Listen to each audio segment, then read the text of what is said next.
Good evening. You're watching the main news at 7:30 on ATV. I'm Edna Tse. And I'm Raymond Yeung. Here's a look at tonight's top stories.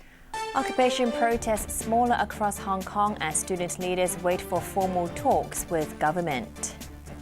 Secondary school students back in class and civil servants return to work despite road closures. Powerful typhoon hits Japan, leaving one U.S. serviceman dead and two missing. Protesters are rallying at their bases in Admiralty, Mong Kok and Causeway Bay tonight. But there are fewer people at the key road junctions they've been occupying for more than a week now in the name of democracy. Student leaders say the ball is in the government's court to discuss a solution to the crisis. But there's no guarantee anyone can persuade the protesters to leave the streets. In the meantime, students have gone back to school and civil servants to the headquarters on the first working day of the week. Hong Kong woke up to a working day this morning, and at first glance it looked like most protesters had abandoned their main positions in Admiralty, Tamar, Mong Kok and Causeway Bay. But the blockade of key roads in the name of democracy continued, and the protest zones began filling up again as the day progressed. In Mong Kok, it was relatively peaceful throughout the day after Friday night's violence, when protesters clashed with angry mobs of local residents and shopkeepers, fed up of the noise and disruption, and suspected gangsters attacked young demonstrators. There were occasional disturbances, such as this, when a man who was apparently drunk tried to cut his wrists with a broken bottle. He was quickly subdued by officers in riot gear. In another indication of the danger posed by criminal elements out in the streets, police found bags full of knives on a footbridge a couple of hundred meters away from the Admiralty protest site. Secondary schools reopened on Hong Kong Island, and thousands of civil servants went back to work at government headquarters.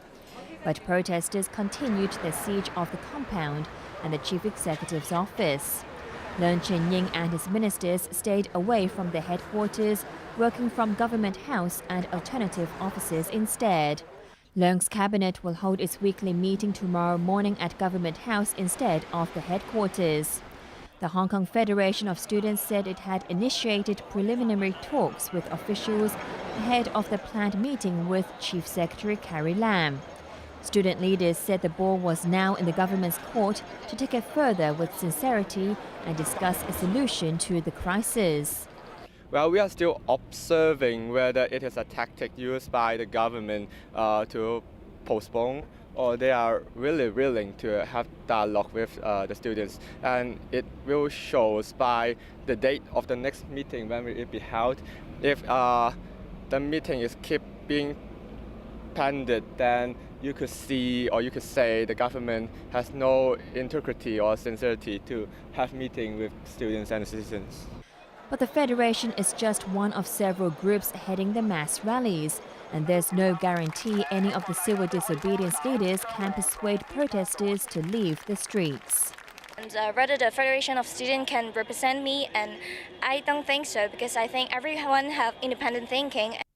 Democratic Party Chairwoman Emily Lau has warned that the protests could escalate if the talks failed.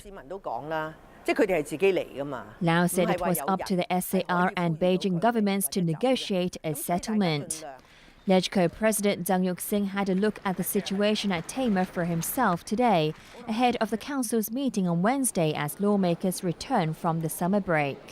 I hope that all parties will act with restraint. On the one hand, we certainly hope that the government will not take drastic measures to evacuate this place by force.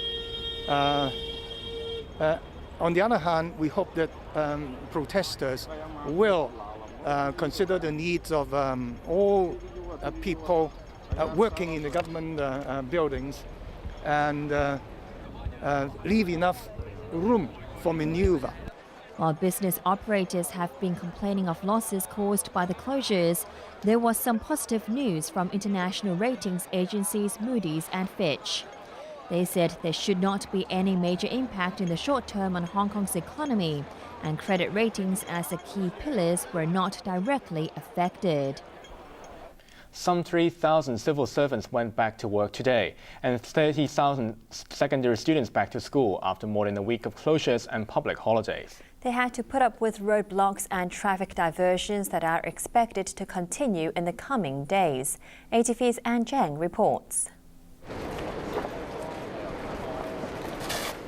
Government employees began arriving for work at around 7:40 a.m., most of them using the footbridge connecting Admiralty Centre to Tamar after protesters cleared a path for them. About 20 demonstrators stood around passively as civil servants passed through a 2-meter gap that was opened up for them on the barricaded footbridge.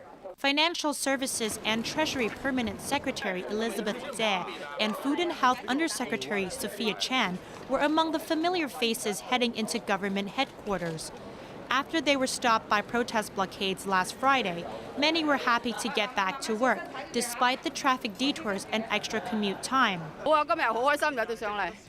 This woman, who works as a cleaner in the government compound, was pleased about being let in today, having left home 30 minutes earlier to get to work on time. Access routes from Civic Tower and United Center remain barricaded. The government complained that protesters were still blocking the junction of Long Wah Road and Tim Wah Avenue, which meant there was no vehicle access. After the week-long break, because of the mass protests, 30,000 secondary school students were back in their classrooms this morning as more than 30 schools reopened in Wan Chai, Central and Western districts.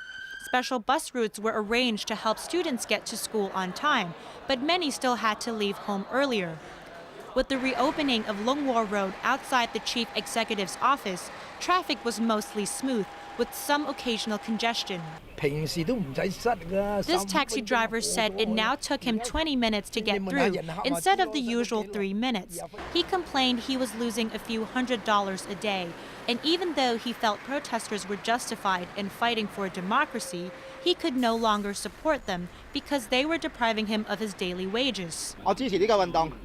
Another taxi driver coming from Tung Chung said he did not mind the inconvenience because he supported democracy. There was more congestion at the intersection of Pedder Street and Connaught Road Central outside Exchange Square. All across the city, people went back to work today, putting up with delays due to roadblocks and traffic diversions with no end in sight. Anne Cheng, ATV News. Primary schools in Central and Western districts will resume classes tomorrow, but kindergartens will remain closed. And police are calling for public sympathy for frontline officers under intense pressure as they try to keep the streets peaceful. Principal Assistant Education Secretary Sophia Wong had some good news for parents of primary school children in Wan Chai, Central and Western districts.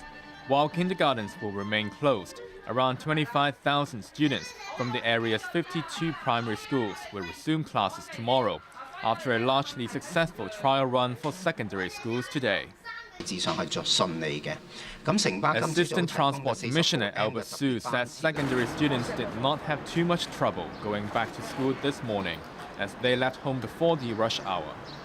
Certainly the cooperation of the private cars owner of not trying to Hong Kong during this period of time would certainly help relieve our congestion problem. Administration Director Kitty Choi rejected rumors that police would forcibly remove protesters, barricading the entrances of government headquarters in Tamar.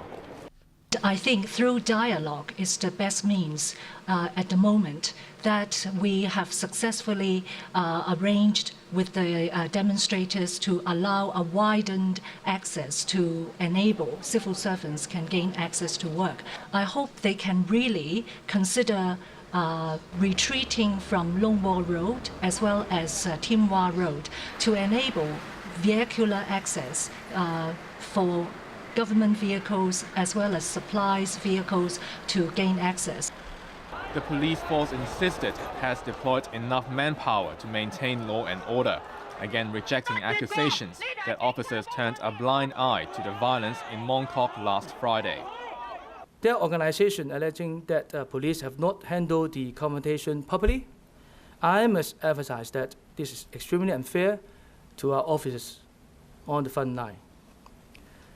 The public can see from the television that our officers have been maintaining law and order diligently and faithfully at the scenes in Mongkok. Police have received more than 270 complaints about officers neglecting their duty or abusing their power. They are appealing for public understanding of the difficulties they face, as frontline officers have been working long hours under huge mental and physical pressure. Thousands of protesters and their supporters were out in the streets last night, but they managed to keep it peaceful. Student leaders took the opportunity to hold informal talks with government officials ahead of their planned meeting with the Chief Secretary. Protesters were out in force last night, showing no sign of leaving the streets they've occupied for more than a week now. Protesters, many of them students, continue to ignore repeated warnings by community leaders that there might be serious trouble, as the government wanted the roads clear for people to return to work this morning. But despite the dire predictions, there was no police crackdown, and it was peaceful at the protest zones. Adding to the sense of optimism, the Hong Kong Federation of Students said it was willing to return to the negotiating table if the government met its conditions. First, there should be several rounds of dialogue between HKFS and the government. Second, the dialogue between the HKFS and the government should be on equal footing. Third, the government should confirm and execute the outcomes of the dialogue. Student leader Lester Shum revealed last night that he had held talks with officials, including Constitutional and Mainland Affairs Under Secretary Lau Kong Wah. We should emphasize here that the dialogue tonight was not a formal dialogue of political reform. It was only a preliminary meeting. There were familiar faces among the crowd in Admiralty, as they asked the public for their understanding. I understand that, the commercial interest of many people in the locality have been adversely affected. That I understand, and we are sympathetic with that. But again, the police can always use their legal power to clear the site. And I think all the people there are quite prepared to be arrested. I don't think we will have any results soon. So we will have to, we will have to persist. There will be disappointment. There will be broken promises. Each time there's a disappointment and broken promises, people will agitate to come back here. Although a fierce government critic, media tycoon Jimmy Lai dismissed speculation that police were colluding with gangsters to stir up trouble and discredit the protest movement. I don't believe the police is connected with the mafia, the triad. This is too unbelievable. I'm sure those triads were organized or still organized by some other interests. In stark contrast to the rowdy scenes and mob violence over the weekend, there was relative calm in Mongkok, as a heavy police presence kept things in check for most of the night. Scores of anti-triad officers were stationed at the junction of Argyle Street and Nathan Road, where the main protest base is set up. Hecklers showed up every now and then, including this man who chanted "Long live Mao Zedong." But the protesters refused to be drawn into arguments and responded by singing him a birthday song.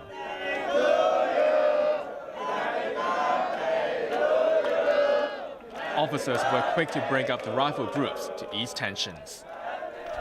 To other news, a powerful typhoon headed out to sea today after lashing central Japan with heavy rain and leaving at least one person dead.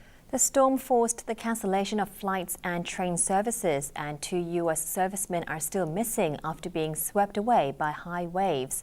ATV's Joyce Wu reports. Typhoon Panfon made landfall near the city of Hamamatsu in central Japan this morning, lashing the region with strong winds and heavy rain.